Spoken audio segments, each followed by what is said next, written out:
Sveiki, mano brangieji. Šiandieną turėsime gegužės mėnesio prognozę. Noriu pradžiuginti, kad retrogradinis Merkurijus ir Venera gegužės mėnesį mūsų jau nebeveiks. Galėsite pastebėti, kaip visi reikalai, planai pradeda eiti sėkmingai, kaip per sviestą, be jokių nenumatytų keblumų ar nesusipratimų. Taipogi primenu, kad kiekvieną mėnesį kanale jūs rasite jaunaties bei pilnaties prognozes, kurios taipogi papildo būtent jūsų šitas mėnesio prognozes. Taip, tik jeigu mėnesio prognozė yra 4 savaitėm, tai mėnulio prognozės yra porai savaičių. Taip, 2 savaitės jaunaties ir 2 savaitės pilnaties. Tai kas dar jų neklausėte, kviečiu paklausyti. Tai bus kaip dar viena papildoma informacija prie jūsų mėnesio prognozės. Na ir kas prie kanalo prisijungėte tik šiais metais, tai primenu, kad kanale galite rasti 25 metų prognozę pilnai visiems metams, tai yra apžvelgiama energetika kiekvienam mėnesiui nuo sausio iki gruodžio, taipogi apžvelgiama energetika pagrindinių gyvenimo sferų. Na ir duodamas vienas patarimas visiems 25 metams. Ir ten taipogi paminiu visas datas būtent retrogradinės Veneros bei Merkurijaus, kada nėra tinkamas metas organizuotis, planuotis kažkokių tais naujų pradžių savo gyvenime. Tai vat, kas norite sužinoti apie visas tas datas anksčiau, tai visas tas datas rasite būtent 25 metų metinėse jūsų zodiako ženklų prognozėse. Na ir kaip visada primenu, kad tiek šias, tiek mėnulio prognozes reikia žiūrėti pagal savo 3 pozicijas, tai yra Saulės ženklą, mėnulio ženklą bei ascendentą. Daugiau informacijos apie tai, kaip pasiskaičiuoti savo šias pozicijas, rasite žemiau aprašyme po šiuo vaizdo įrašu. Na ir kaip visada, mano dėkingumas keliauja jums. Labai smagu matyti, kad kanalas auga, labai smagu matyti, kaip aktyviai jūs komentuojate, dalinate savo istorijomis, kaip jums kortos įsipildė ir taipogi matau didžiulį dalinimąsi su kitais žmonėmis. Aš visada matau statistiką, kiek žmonių pasidalino mano prognozėmis. Tai labai smagu matyti, kad ne tik patys žiūrite, bet ir pasirūpinate savo artimaisiais mylimaisiais, kad jie taipogi sužinotų jiems svarbią informaciją. Na, o naujus kanalo stebėtojus kviečiu prisijungti prie šios šiltos ir motyvuotos bendruomenės, tapti jos dalimi, paspaudus prenumeruoti mygtuką. Na, o dabar keliaukime į jūsų tarologinę prognozę. Jaučiai, pagrindinis įvykis jaučiams gegužės 1 savaitę.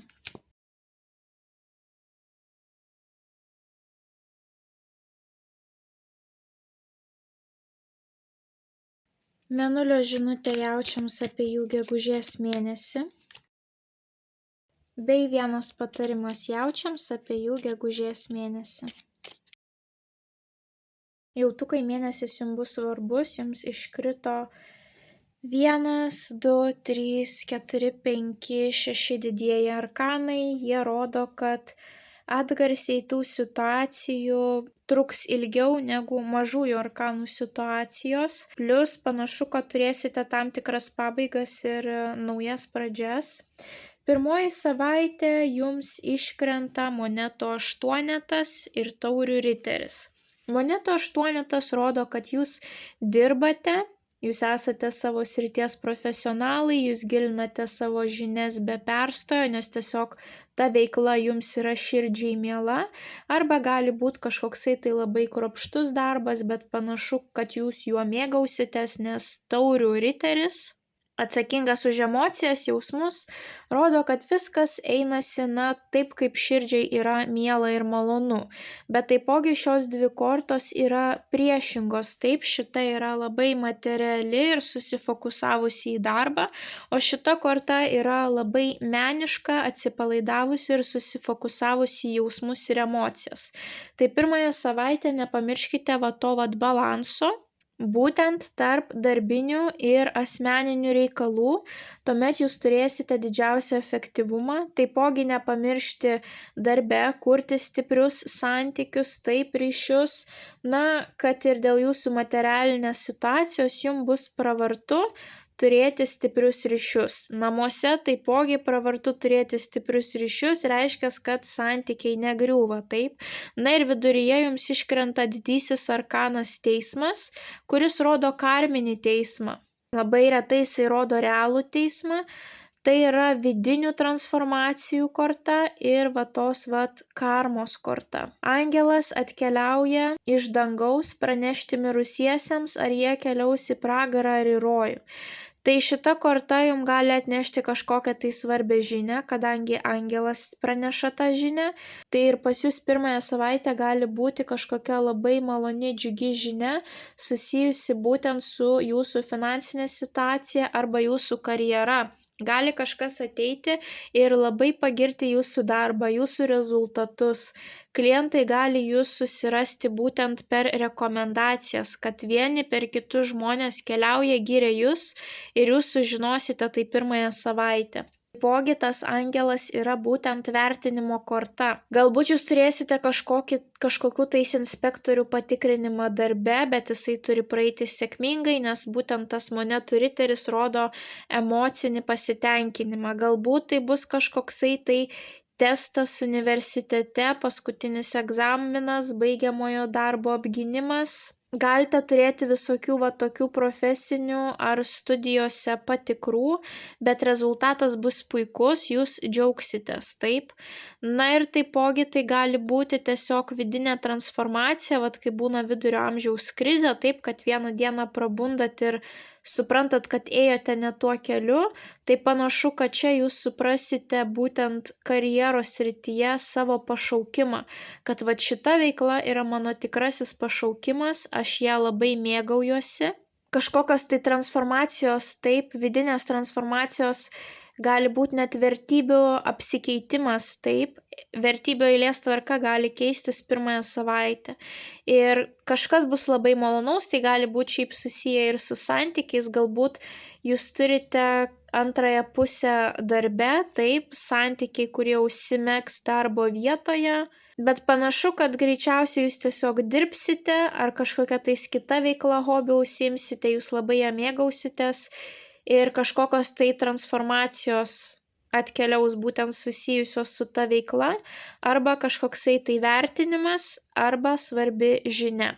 Antrąją savaitę pas jūs čia atkeliauja chaosas, jums iškrenta lazdų penketas, kuris yra konkurencijos korta, rungtyniavimo su kažko korta, nuomonių išsiskyrimo, kaip mes matome, šie visi gyvūnėliai nesutarė, taip. Jie bando kovoti, jie bando laimėti pirmąją vietą. Tai gali būti argumentai, konfliktai, nesutarimai, nuomonių išsiskyrimai, rungtynės. Ir šalia chaoso iškrenta didysis arkanas bokštas. Bokštas rodo, kad ateina transformacijos į jūsų gyvenimą, kažkas gali labai netikėtai keistis kaip iš giedro dangaus. Bokštas griūva. Kodėl bokštas griūva? Nes pamatai nebuvo tvirti. Tai dabar sugrius bokštas ir jums teks tą bokštą pastatyti iš pradžių, tik šį kartą praanalizuokite visas savo praeities klaidas, situacijas ir pasistengkite tą bokštą sukurti ant tvirtų pamatų, kad jisai daugiau nekristų. Tai kažkas gali sugriūti jūsų antrąją savaitę ir greičiausiai grius būtent po to pykčio, po tų nesutarimų, jūs galbūt galite pasakyti, ir viskas, manęs nieks čia nevertina, išeinu iš darbo. Gali būti, taip kaip buvo anksčiau, greičiausiai daugiau nebebus, taip. Bet jums greičiausiai reikėjo to konflikto, kad tas konfliktas ar tos rungtynės privestų jūs prie pokyčių, nes galbūt natūraliai jūs tų pokyčių nebūtumėt priėmę, taip. Ir šalia iškrenta dar vienas didysis arkanas įsimylėliai, tai yra dviejų žmonių sąjunga. Tai gali griūti dviejų žmonių sąjunga versle, darbuotojo ir darbdavio pavyzdžiui, arba dviejų žmonių, kurie kūrė asmeninius santykius. Gali būti netgi kažkam tais vaiko ir vieno iš tėvų santykiai, visiškai nesvarbu, tiesiog dviejų žmonių santykius rodo įsimylėlių korta. Taipogi įsimylėlių korta rodo va tą va dvilypumą. Juoda, balta, vyriška, moteriška energija. Tai gali būti, kad po to, kai viskas sugrius, jums teks pasirinkti vieną iš dviejų variantų. Rizikuoti ar nerizikuoti, rinktis planą A ar rinktis planą B, taip. Ir va čia bus jūsų ta analizė, ką pasirinkti. Tai taipogi bokštas reprezentuoja viską, kas susijęs su nekilnojamu turtu. Taipogi mes čia turime porą, tai galbūt jūs turėjote kažkokią tai idėją persikraustyti kartu, nusipirkti būstą kartu, bet kažkokios tai rungtynės, nuomonių išsiskyrimas gali vyrauti šituose reikaluose. Jeigu jūsų santykiai tvirti, neišsigąskite, negalvokite, kad čia sugrius jūsų santykiai. Jeigu pamatas stiprus, tai čia reiškia nesantykiai grius. Bet jeigu vis dėlto jaučiate, kad gal nebuvo sukurti stiprus pamatai, tai tikrai gali būti kažkoksai tai konfliktas, kuris pakeis santykius totaliai. Ar jūs išsiskirsite, ar tai gali būti kažkokios tai naujos vertybės, požiūris į santykius, taip, kažkas gali visiškai pasikeisti. Tuomet trečioji savaitė pas jūs svarbi, jums iškrito 2 didieji arkanai, žvaigždė ir saikingumas ir dar per vidurį lazdų tūzas. Lazdų tūzas rodo ugnies stichija, va tą pirmą žiežirbą, užsidegusi degtuką, kad atsiranda didžiulis užsidegimas, motyvacija veikti, daryti, imtis kažkokių tais rizikingų dalykų čia ir dabar šiuo momentu. Ir ta žvaigždės korta jums rodo būtent jūsų svajones, tikslus ateičiai. Tai, kad jūs turite tikslų, svajonių ir jūs nusprendžiate, kad atėjo laikas įgyvendinti tuos savo tikslus ir svajones. Bet iškrenta ta saikingumo korta ir saikingumo korta yra auksinio viduriuko balanso korta. Angelas vieną koją laiko ant žemės, kitą koją vandenyje. Perpila vandenį, va tas balansas. Neskubėkite, nelėkite be galvos, būtent pagal tą lazdų tūzą, taip, jūs labai užsidegsite, bet nepriimkite neapgalvotų, skubių sprendimų. Būtent šita korta jūs kviečia nurimti, įkvėpti, iškvėpti, pamastyti, žengti žingsnius ramiai ir užtikrintai. Tai šiek tiek gali tekti prigesinti jūsų tą degtuką trečiąją savaitę. Galbūt jūs vedini tos antrosios savaitės situacijos labai norėsite kažką tais griauti ar atkeršyti kažkaip tais, taip, ar visiškai pakeisti savo gyvenimą. Bet būtent saikingumo korta nori, kad jūs šiek tiek pristabdytumėte. Žvaigždės korta gali rodyti didesnį matomumą, žvaigždė yra dangaus kūnas, jisai yra matomas. Galbūt jūsų ta nauja veikla bus susijusi su jūsų populiarumu, kur jūs esate daugiau matomi, tapsite viešu žmogumi, taip. Galbūt jūs keliausite trečiąją savaitę susitikti su viešu žmogumi, galbūt tą žmogų pamatysite netikėtai ir su juo pabendrausite. Bet vis dėlto tiek pirmąją, tiek trečiąją savaitę jums svarbu išlaikyti balansą, taip, tarp materialių ir emocinių dalykų balansas. Balansas tarp greitos energetikos, viską greunančios, viską darančios energetikos ir ramios, racionalios energetikos, taip. Saikingumas taipogi sako, žiūrėkite į paveikslą iš šono, taip, žiūrėkite į paveikslą iš toliau. Tai yra, kas lauks po to, kai jūs padarysite tą ir tą. Nebūkite tik momente čia ir dabar, pamastykite, kas bus ateityje, jeigu šiandien aš imsiuos to ar to žingsnio. Taipogi saikingumo korta yra savęs sukontroliavimo korta, askezių korta, būtent kai mes atsisakome kažkokių tais dalykų dabar dėl geresnės savo ateities. Galbūt aš dabar esu liūdna ir noriu nusipirkti kažką tais internete, bet aš save sustabdau, nes mano pagrindinis didysis tikslas yra prisitaupyti tiek ir tiek pinigų, kad galėčiau po to investuoti ten ir ten, taip kažkaip naudingiau panaudoti savo tuos pinigus. Galbūt aš dabar labai noriu saldaus, bet aš žinau, kad mano sveikatai tie saldumynai nebus geri, taip, kad aš galbūt einu svorio metimo keliu. Tai galbūt man nevertėtų šiandien suvalgyti to cukraus, taip. Galbūt aš labai mėgstu žiūrėti filmus Netflix'e, bet galbūt jeigu noriu geresnės karjeros, vis dėlto man praverstų paskaityti papildomą knygą, o ne filmą pažiūrėti, taip. Na, kiekvienas turime savo kažkokių tų minusų, tai labai puiku trečiąją savaitę, jeigu jūs save kažkaip tais apribotumėte sąmoningai, tai duotų dar geresnį efektą, taip jūs jaustumėtės dar stipresni, kad jūs galite įveikti bet kokius iššūkius, kad jums nėra neįmanomų dalykų, tai sustiprintų jūsų vidinę dvasią. Ir taipogi saikingumo korta yra pati lėčiausia, tai vėlgi susitinka tos dvi skirtingos energetikos, kad atrodo lyg užsidegėte, bet kažkas gali jums neleisti keliauti į priekį, taip, tas šiek tiek stabdis. Na ir paskutinę savaitę pas jūs irgi labai įdomios kortos, jums iškrenta vėlgi priešingos energetikos, pakabintasis, kuris yra stabdis, lazdų aštuonetas, kuris yra gazo pedalas iki pačio dugno, taip. Lazdų aštuonetas jums gali rodyti, kad kažkas vyks labai greitai, netikėtai, gali būti žmonių antplūdis, jeigu jūsų darbas viešas, taip netikėtai jie visi atkeliaus pas jūs su prašymu padėti, su kažkokiais tai klausimais, išreikš norą nusipirkti jūsų prekių paslaugų, tai taipogi gali būti ir kelionė, ypatingai kelionės oru. Atrodo, kad viskas eina kaip per sviestą, jūs turite daug energijos, viskas klostosi super, bet yra tas pakabintasis. Pakabintasis žmogus aukštyn kojomis negali žengti žingsnių į priekį. Vėlgi pas jūs gaunasi ta balanso energetika, kad eikite į priekį, bet šiek tiek atsitraukite ir susifokusuokite į savo galvą, nes kraujas dabar teka į galvą, taip.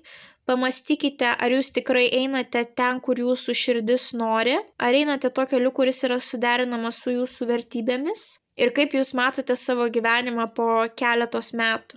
Tai svarbu veikti, bet tik po to, kai jūs paanalizuosite visą tą savo situaciją. Ir dar iškrenta monetų šešetas vėlgi dažniausiai reprezentuoja svarstyklės, tai yra vėlgi balanso korta, taip. Kai vienas žmogus duoda, kitas žmogus ima, toks balansas tarp ėmimo ir davimo, tai yra finansinė korta ir visada jinai yra gera korta, pozityvi. Gali būti, kad jūs turėsite užtektinai pinigų, kad padėtumėt kitiems, kad paskolintumėt kitiems, kad užsiimtumėte labdara, parama. Gali būti, kad jums kažkas duos pinigų. Tai net jeigu ir jūsų finansinė padėtis bus prasta, atsiras situacijos, per kurias jūs gausite pinigų, kažkokios tai išmokos. Kažkokie tais papildomi bonusai darbe, didesnės pajamos jūsų versle, pinigai, kuriuos gaus jūsų šeimos nariai ir pasidalins su jumis. Na, kad ir kurioje jūs pozicijoje bebūtumėte, taip, pinigų jums užteks. Tik klausimas, kokia čia ta situacija bus su tais pinigais, taip? Ar jūs labai greitai tuos pinigus norėsite kažkam atiduoti ar kažkur investuoti? Tai prieš darant tai jūs turite sustoti ir paanalizuoti, ar tikrai jūs darote teisingai. Pakabintasis taipogi yra rūpesčio kitais korta. Šita korta reprezentuoja slaugytojus, kurie mumis rūpinasi.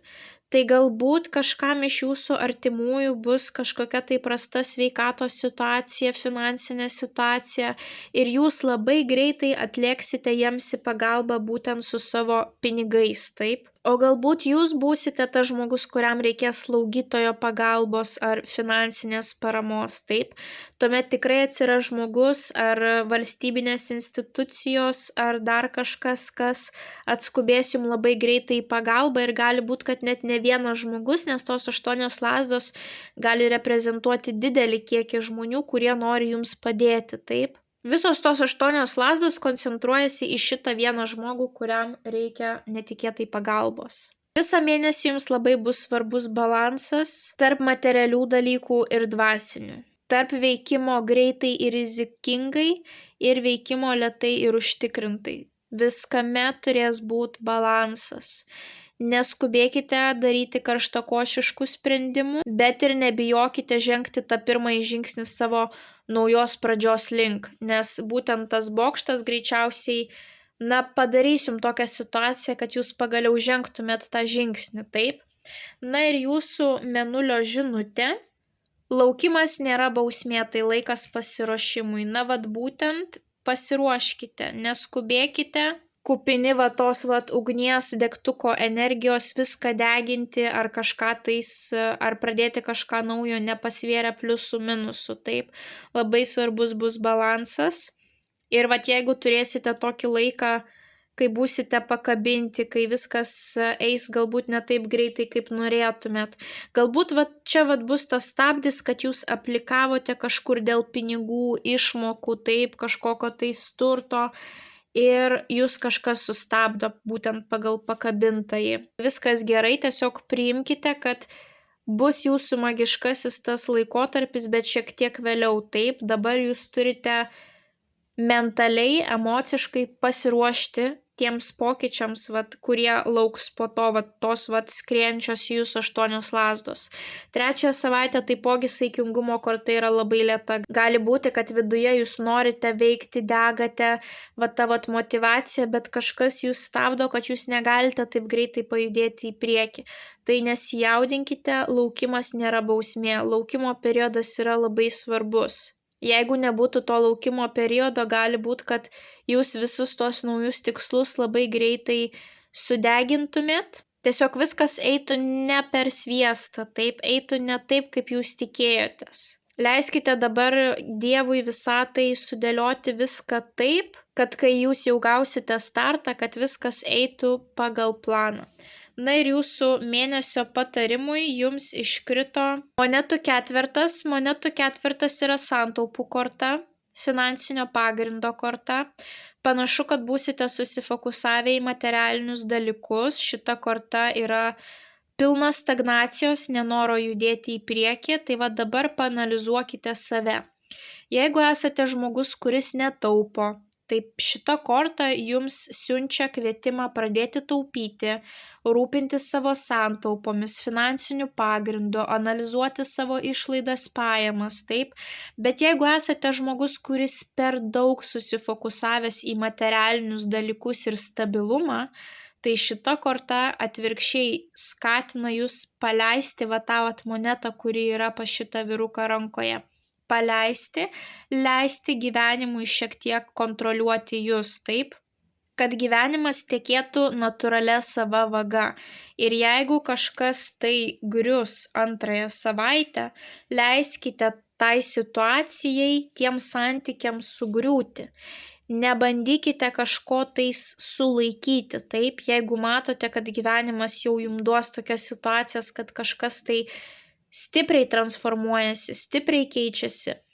Eikite tą naują vagą. Neskubėkite labai greitai bristi į tą naują kažkokią situaciją ir viską transformuoti. Pasverkite kiekvieną savo žingsnį, bet pradėkite eiti naujos pradžios link. Taip? Paleiskite tą įsikabinimą, nesveiką įsikabinimą į tą stabilumą, nes gyvenimas yra vis dėlto apie pokyčius ir tam tikrus gyvenimo ciklus. Tai tuomet turėsite puikiausią rezultatą. Jeigu finansus tvarkote prastai, atėjo laikas susifokusuoti į materialinius dalykus. Jeigu jūsų finansinė situacija gera, bet jūs esate labai įsikabinę į tą savo stabilumą ir nenorit nieko paleisti, tai atėjo laikas paleisti ir leisti gyvenimui tekėti savo vaga. Turėkite balansą. Turėkite balansą, tuomet turėsite pačius sėkmingiausius sprendimus gegužės mėnesį. Tai didžiausios sėkmės jautukai gegužės mėnesį. Nepamirškite paspausti patinka mygtuko, komentare parašyti bent jau širdelę, pasidalinti prognozę su artimaisiais, kuriems ji galėtų būti aktuali. Na ir jeigu dar neužsiprenumeravote, skatinu užsiprenumeruoti kanalą, kad nepraleistumėte jums aktualių prognozių bei taptumėte šios labai šiltos ir motyvuotos bendruomenės dalimi. Nu, o mes susimatysime jūsų kitose prognozėse. Ate, ate.